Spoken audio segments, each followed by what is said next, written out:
Hi students, let us see the structure of anhydrous aluminium chloride. As you all know, aluminium chloride is AlCl3, but anhydrous aluminium chloride is dimer of AlCl3, that is, it is Al2Cl6 dialuminium hexachloride.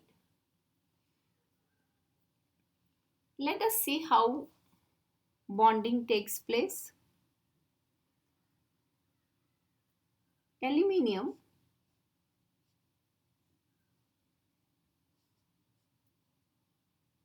chloride, first I am writing how it is formed. Aluminium gives one electron, chlorine gives one, and a bond is formed. Aluminium gives one, chlorine contributes one, and the bond is formed. And same way here. Similarly, another AlCl3,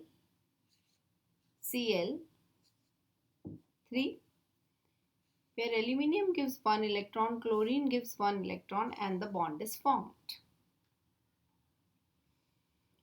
Now, how do they dimerize?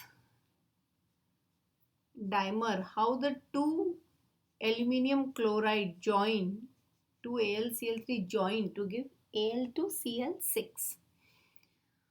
Now we know here chlorine has 7 electrons in the valence shell. Out of the 7 electrons, it has used only 1 electron here, meaning 6 electrons are still left, of which it contributes this lone pair to aluminium.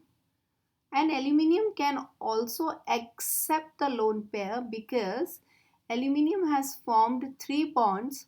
One bond has 2 electrons, so 3 bond has 6 electrons, and hence it needs 2 more which it can take from chlorine. Same thing here, chlorine has used its 1 electron to bond with aluminium, and remaining 6 electrons are left unused, of which it can donate 1 electron pair to this aluminium. This is how the formation of Al2Cl6 takes place. Now children, the bond without the arrow are the covalent bonds. But in the above structure, the bond with the arrow are the coordinate covalent bonds. They are the coordinate covalent bonds. Now, the difference between covalent and coordinate covalent bond is, in a covalent bond like these without the arrow, each of the combining atom contributes equal number of electron, and then the bonded pair is shared between the two. But in a coordinate covalent bond, any one of the two combining atoms, contributes the lone pair and the bond is formed. Let us see distribution of electrons in this category. We have aluminium, a chlorine here, a chlorine here, and a chlorine here. We have one more atom of aluminium, a chlorine here, and a chlorine here, and a chlorine here. Now, if this is the bonded region of aluminium and this is the bonded region of other aluminium, then this is how chlorine will make the bond. This is how this chlorine will make the bond. This is how this chlorine will make the bond, and this is how this chlorine. Now, what exactly happens here is, aluminium has 6 electron in valence. It gives 1. Chlorine gives 1. Aluminium gives 1. Chlorine gives 1. Aluminium gives 1. Chlorine gives 1. And this is how covalent bonds are formed. 2 more covalent bonds. This is how the chlorine is bonded, and this is how over here the chlorine is bonded. Now this aluminium,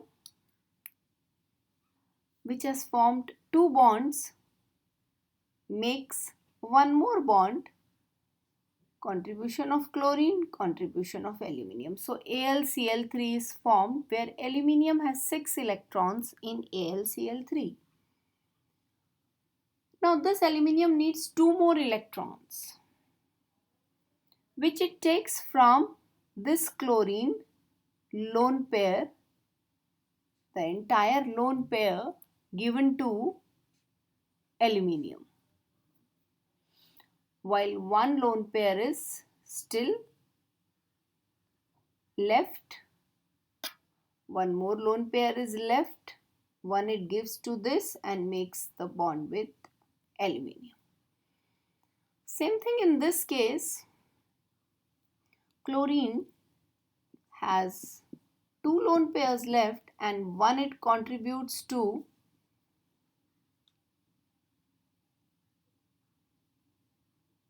aluminium like this, and this is how a coordinate bond is formed. We can make the remaining lone pairs for each chlorine. We know there are 3 lone pairs, so we just complete the Lewis dot cross.